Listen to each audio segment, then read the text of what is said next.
start off on the Black Stars note. Always a good place to begin.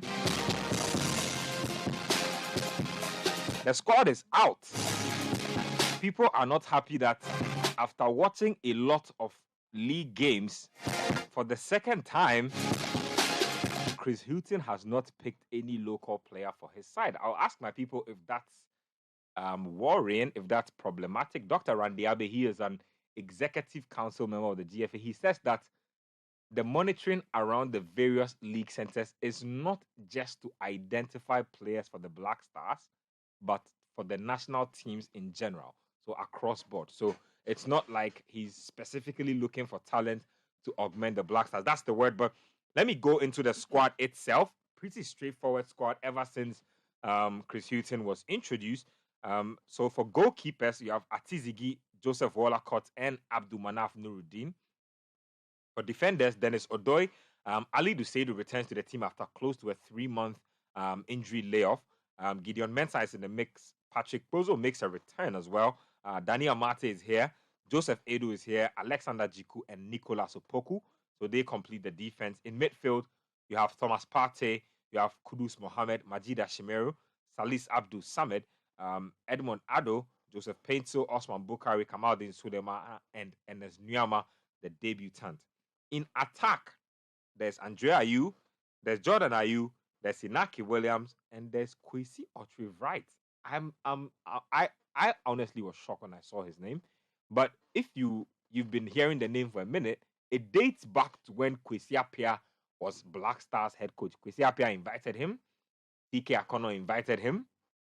Avram Grant, I think, that's a while back. I mean, Milo didn't bring Otrivright into the mix, but after Milo left, Otrivright has found his way back into the national team. So there must be something he's doing that we don't see. So we'll try and find out on the show today what Otrivright has been doing. So let me start off with I don't know what that look means, but this squad has dropped. Your impressions when you saw the squad, which players' absence surprised you? Which players' inclusion surprised you? I'm just, I'm wondering. I know Amate is very experienced, but he's not been the Leicester squad for a while. He's not playing. So you would think that people who are getting minutes in form would be preferred, And I'm also Otrivright. I think you saw my face when you were mentioning him. I think, first of all, he plays in Bundesliga too. So if you are playing in Bundesliga too, the least you can do is be prolific. He scored 3 goals this season. In 26 games. So I don't see the point of calling a player playing in Bundesliga too. Maybe we always make the argument about different profiles. Is it that he's... Let me go and look. See, the thing is, you know what? To be fair, I think that might be it because this guy's about 6'3", 6'4". He's 6'2". He's 1.88 meters tall. He's 6'2". He's just an inch taller than Iñaki Williams. I was just about to say that. He's just an inch taller than Iñaki Williams. So that argument, it doesn't work. It doesn't hold. Honestly, you have to be like 6'5". I'm assuming that that's the only reason because that's what they're saying. That's what people are saying. So Otrivright sticks out for you. In defense, I thought that Abdul Mumin would have gotten a shout and that's what I'm saying. Because he's been playing actually. That's what I'm saying. I think Amate, at least based on the fact that he's not playing, if he finds a new club and he starts playing, yes, but as it stands, this Leicester team is horrible and you can't get into it. You can't get ahead of Harry Souttar. And the truth is, we are coming to play Madagascar. This AFCON, we've basically qualified. I don't see why we should be calling people who are not playing and just for the sake. I don't see the point. I think we've missed an opportunity to get certain names in there. And I could even extend that to Andrea Ayew, to be honest, because Andrea Ayew has not played much. We did a show today. We spoke about how his highlights at Nottingham Forest was missing a penalty. He's not in very good form. I get that he's captain, but considering that these last 2 qualifiers are probably some of our last few chances to see what some other people can do before the September window and then the AFCON in January, we need to be a bit more proactive. I think there might be... Okay, I think we'll play... There's October and November, but we'll be playing friendly. So I think we should start giving people a chance and see what they can do in competitive games. I think Enes Nyama is a very great addition. He's in great form. He's one of the best players in Denmark. So that's great. But yeah, I'm not too... The older guys, I think some of them are there on reputation. I think we should be doing away with that. I don't think your reputation is enough if you're not playing. reputation not enough to play. Let me go to Pichichi. Hughton has dropped his squad. Yeah. Your first takeaways. Well, I think once again, Chris Hughton has played it safe, just as he did in his first call-up. I look at the team and the replacements or the changes are not that much. Alidu Seidu in for the injured Tariq Lamptey, straightforward swap there. You have Nicolas Opoku once again in the team, just as he was. I know if Mo Salisu was active or even fit, he would take that slot ahead of Nicolas Opoku. And Estuyama coming in for runs for the Eboa Koningsdorfer. That's also a very straightforward swap. We know how much Ernest-Yeboah convinced us when the Black Meteors played Algeria the last time out there. Everyone who watched that game in Kumasi saw the potential of the guy. And if you followed him for what he's done at Norgeland this season, 12 goals already in over 29 games, I think he's a superb player. And looking at his profile also, he fits in as a left winger, right winger, centre forward. Almost when it comes to the front line, he can play any position for you as well. He's trickery, he has the pace. I think he's that player you need. If you watch his videos, he's so good. Exactly. He can use both feet. Somebody who is supposed to be a left-footed player. Yeah, but very exactly. And he plays comfortably on both wings. Yeah, so I think it doesn't matter where you put him. Want him to score, definitely on the right. Because I think his goals, I think most of his goals have come when he's played on the right. Yeah. And recently, I think they've awarded him as the spring player of the year for in Denmark as well. It tells you what he's all about there. Not just about his goals as well, but how he's able to make his teammates better. And you know what excites me? We saw Kudus perform in that league. We've seen him come out and perform. So we can see that there's a potential there for him to do well or not. So I think for once, Chris Hughton has done what many wanted him to do earlier. And I think that maybe the call-up may have delayed because of the Black Meteors Algeria game. So he had to let NS go and play that one. And now that he's available to feature for him, we're going to see him. I hope that he gets to make his debut in this game so that many out there will get to see his potential as well. So it's a safe lineup there. Once, as I said earlier last time out, I want to see when all the players are fit. When there is runs for the there's Daniel Yeboah. NS Nuyama, you mean? When everyone is fit for the Black Stars, maybe Baba Rahman is fit. When Kofi Tre... hold on. When Kofi Tre is fit, I want to see the kind of lineup Chris Hughton will make. No, my point is this: when everyone is available. I mean, when everyone is available, you have a fair point. Exactly. I want to see the sort of lineup he will make, or he will call when everyone is fit. No, because this is now he's been saved by the injury situation. Because this is Ghana. When I didn't see Baba Rahman, I was wondering why he was. He's injured. Yeah. When come an AFCON time, when everyone is fit, this will not be the squad. Exactly. So I think for now it's once again a safe squad for him. When he released the squad, I didn't see any or too much worry or too much sort of argument around it, as previous coaches have always had. You know, before Chris Hughton, whenever there's a Black Star squad, it could take maybe 2 weeks for people to be okay. The banter, the arguments and all that. But for Chris, I think everyone is quite okay on the low key. Yes, 1 or 2 players would have sorted this squad out.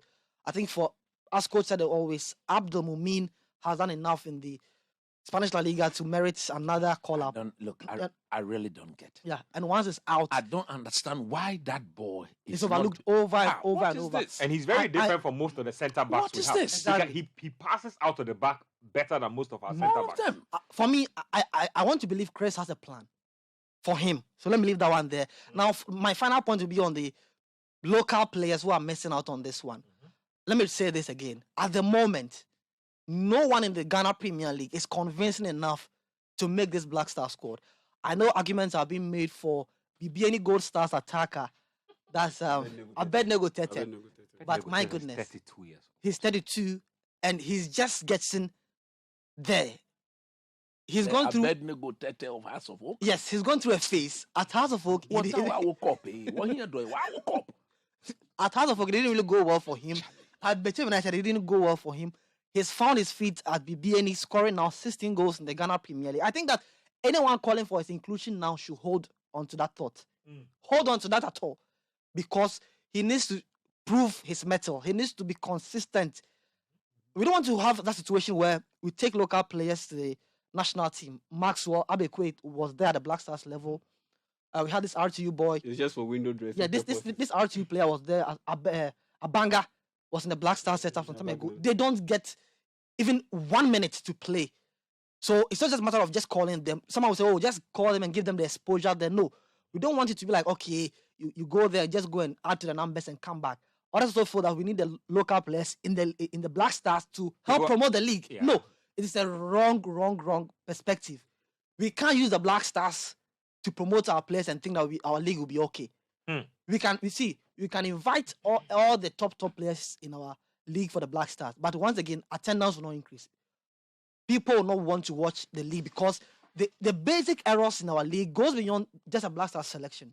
The poor refereeing, poor pitches, poor scheduling are things that we need to address in our local league and not just call what we call superstars in our league. So for me, it's a good lineup. There's no qualms. I think this squad should be good enough to beat Madagascar, a team that we've already beaten already. I think a bigger test is ahead. For now, Chris Hughton, it's safe for him, so I don't have any qualms at the moment. Well, for me, I think, yes, like my colleagues have said, there isn't much to be said about the call-ups. There isn't much controversy, except Kwesi Oshiri-Wright's selection. I mean, if you make the argument that he brings a different profile to the Black Stars, especially in the forward line, let him be a 6'5" guy. Let him be a 6'4" guy, like a Diego Llorente was for Spain, because the Spanish league had diminutive figures lining up in David Villa. And you need a guy who is more or less like an X factor to come in and bring you a different element or dimension to the game. But he's just an inch taller than Iñaki Williams. I don't see him offering much difference to what Iñaki Williams brings to the table. And I would have, for a guy like Ransford Yeboah-Koneksdorfer, I think he didn't get selected because his team is engaged in the Bundesliga playoff spot. Hamburger and VfB Stuttgart. Yesterday, they played the first leg of 2 games. So on Monday, they'll play the second leg. And I honestly believe that's the reason why he wasn't called up. But I look at the squad. The games are 20th June. Yeah, but at the end of the day, you want to give him some little bit of rest. He's had a very... I don't think it's a good enough reason to exclude him. I would have picked him ahead because that's what I'm thinking. Because at the end of the day, I don't see why you would pick Oshiri-Wright ahead of him, because he's a very decent guy, and I'm more comfortable seeing him in the Black Stars than Oshiri-Wright. But moving on, I'm not too pleased with Chris Hughton missing out on calling a guy like Patrick Pfeiffer, missing out on calling a guy like Abdul Mumin, because you look at our centre backs. I think our starting unit is pretty much set. Mohamed Salisu, Jiku. Yes, I have issues with Amate, but yeah, he performs okay when it comes to the Black Stars. Thank you. So yeah, you want to keep him, but beyond those guys, who are the guys who will step up in the backup unit? We haven't really settled on those people, and that's why I believe this was a missed opportunity by Chris Hughton. Abdul Mumin coming in would have been good. Playing him maybe 15-10 minutes against Madagascar, it would have been good. Patrick Pfeiffer played very well for Darmstadt, helped them qualify to the Bundesliga, and now he's been rewarded with a 4-year deal to Augsburg. Mm-hmm. So it clearly tells you that he's trending upwards, and this is a guy that I honestly believe is a modern day centre back, and he would fit in perfectly with our team. Patrick 6'5" is as quick as a winger for somebody who's 6'5". He's 6'5". And he can pass out from the back. So if you have all these options, why wouldn't, and they are young too, why wouldn't you bring them in and give them that start early enough so that in case we have an injury issue on our hands, then they can step in and get the job done. And on top of that, Mohamed Salisu, I would have wished he was given a call-up and maybe given a little bit of a run out, because at the end of the day, his team has been relegated and he's one of the top performers for Southampton. But we know this business. He was injured. He was reported injured for 2-3 months. Mm-hmm. The best thing you can do for him as a national team is to give him a call-up. Let him have a little bit of a run-out. Give the potential buyer that assurance that this guy has been able to overcome his injury issues. And once you do so, I mean, it will definitely attract the likes of a Tottenham Hotspur to go in for a guy like him and be comfortable going in for a guy like him. Because I honestly see Mohamed Salisu starting for Tottenham Hotspur if they go in for him. Because if you have Langley and Ben Davies as your left-footed centre-back option in a 3-man defense. Langley is even on loan. He's even on loan, yes. Mohamed Salisu will definitely start ahead of those guys. So aside these issues, I think it was a good call-up from Chris Hughton. Coach, the call-ups have dropped. A few omissions, a few interesting new additions. I'm not completely happy, to be honest with you. Why? Look, you see, we've not won the AFCON for over 40 years. And for me, if I'm the coach of the Black Stars, whatever I do today should show some intent in the future. Especially in the attacking department. I don't see any proper intent here. Don't forget, Williams is on a goal drought for the national team. That's what I'm saying. And in solving that problem, you have to forget about Andre Ayew. You have to forget about Jordan. He's not a natural goal scorer. He won't score goals. And in bringing in somebody to help solve the problem, Kwesi right. You're right. Right. It's a Dutch name, eh? Yeah, he's German. He's German. Partly German, partly Ghanaian. Yes. I'm not happy at all in that department. So it will now mean that the Joseph Pencil, the Osman Bukari, the Kudus Muhammad will have to take up goal-scoring responsibility. This is the time against teams like Madagascar. We should be putting in players who we can begin to trust. Look, a formator. Look, when he was at his peak, he couldn't win as the AFCON. I don't expect him to go to Cote d'Ivoire and go and dazzle. No, he's been around for 16 years. Most people don't know this. He's been around for 16 good years. Almost two decades. That's a lot of football on Look, he's dipped. And the decline is natural. He's gotten to that stage where Maza,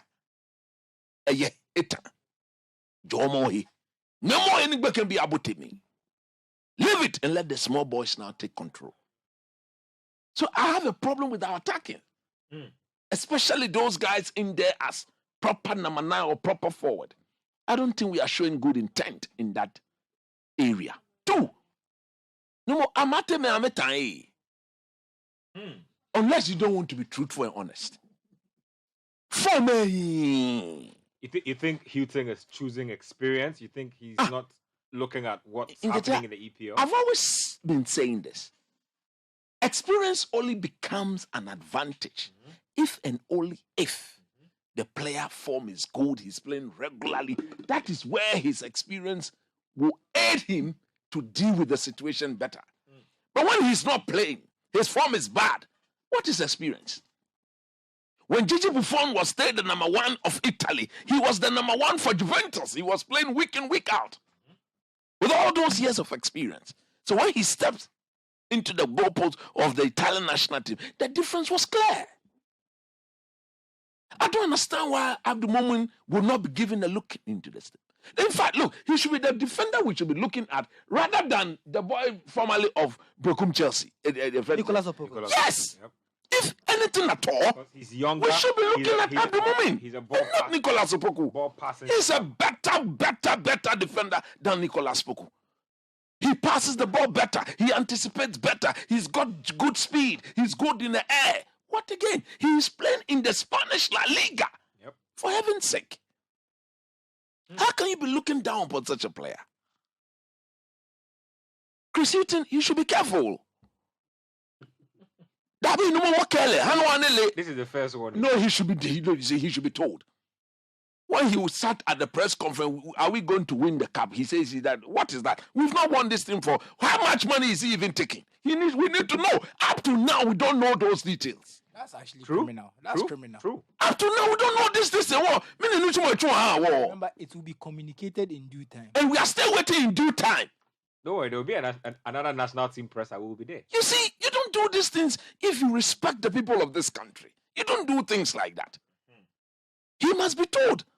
If he's not been told, I'm using this distinguished platform to tell him, we are not here to joke.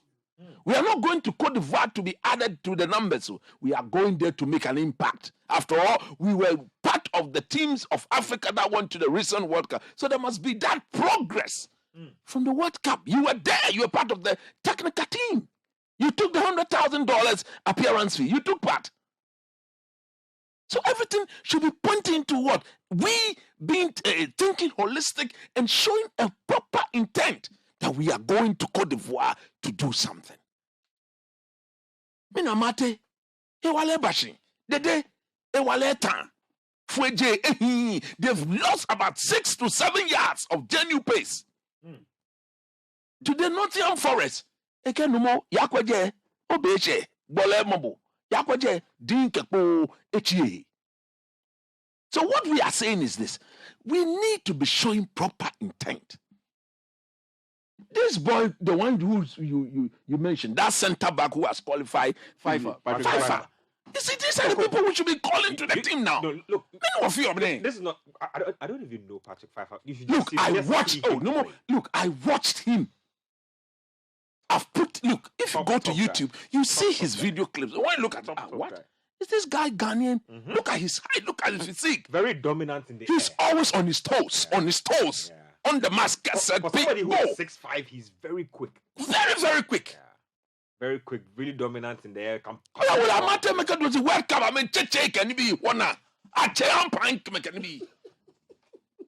Don't do that. That's true, didn't you see it? Against you guys.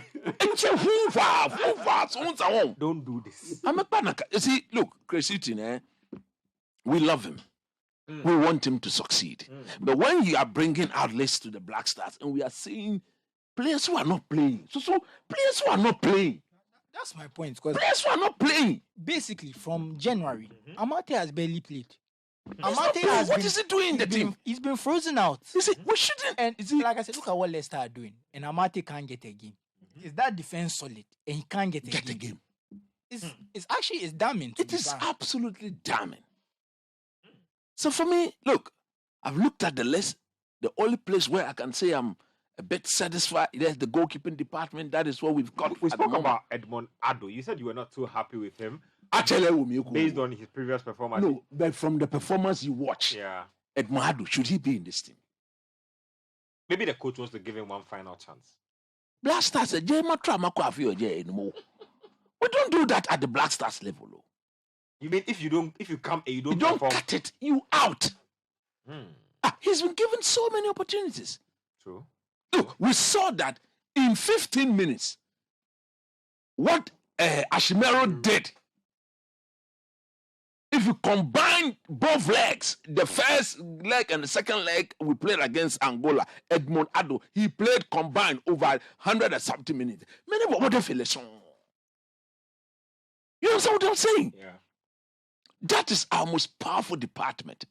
We need players who will liberate, midfielders who can be able to pass the ball. We saw that in Joseph Pencil, in Kudus, in Osman Bukari. If you can pass the ball right to them, correct weight into space, they've got genuine pace to outrun any fullback in the world and create.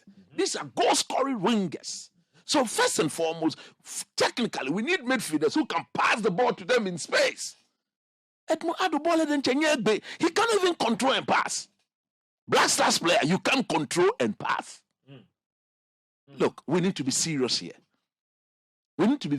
I'm saying that we are going to Cote d'Ivoire. I hear they are building a stadium of 100,000 capacity. They are serious. Yeah, they're serious about the tournament. They are going to host it in grand style. They haven't had the chance in a minute, so they want to do it. It was theirs. It was taken away from them. They want everybody to remember this as a landmark tournament. So we should be going there. No, it is just a borderline. It's just next door. So when we say the Black Stars is playing, that is our home from home. Thank you. So we'll be there in our numbers. Thank you. And we don't want any type of Black Stars to go and show up there. Chris Hughton, he should be told, we are not going to Cameroon. It's just nearby here. So show intent. And every time we go to an AFCON, we expect to win it. Of course, we don't expect to go and do well. No. Even when we're told to go and do well, we ended up jubilating over silver. Avant-garde, like be. It dashed cars and things. Yeah. Can you imagine celebrating mediocrity? Yeah, it's gold. Yeah, it's silver. You are celebrating silver when somebody has taken the gold. Somebody threw his silver medal into the crowd after he won a Europa League. It means nothing. He will never be remembered for winning silver. Yep. Who will remember if you win silver? Nobody. Nobody. Absolutely nobody. Nobody. So please, like I'm saying, I'm not entirely happy. I think there are problems with the striking department. Defensively, I think we could have called in players for the future, players who will go to the tournament in Cote d'Ivoire and make a genuine claim for themselves. And we are not doing that. That is a problem to me, and we need to fix that. So look, it is against Madagascar, but that cannot be the standard. Madagascar are a very good ball playing team. That cannot be the standard. I'm not happy about the team, to be honest with you. We'll talk about Andre Ayew in a bit because he, like I said, has been released by Forest. We'll be discussing his season with Forest. Where are his possible landing spots?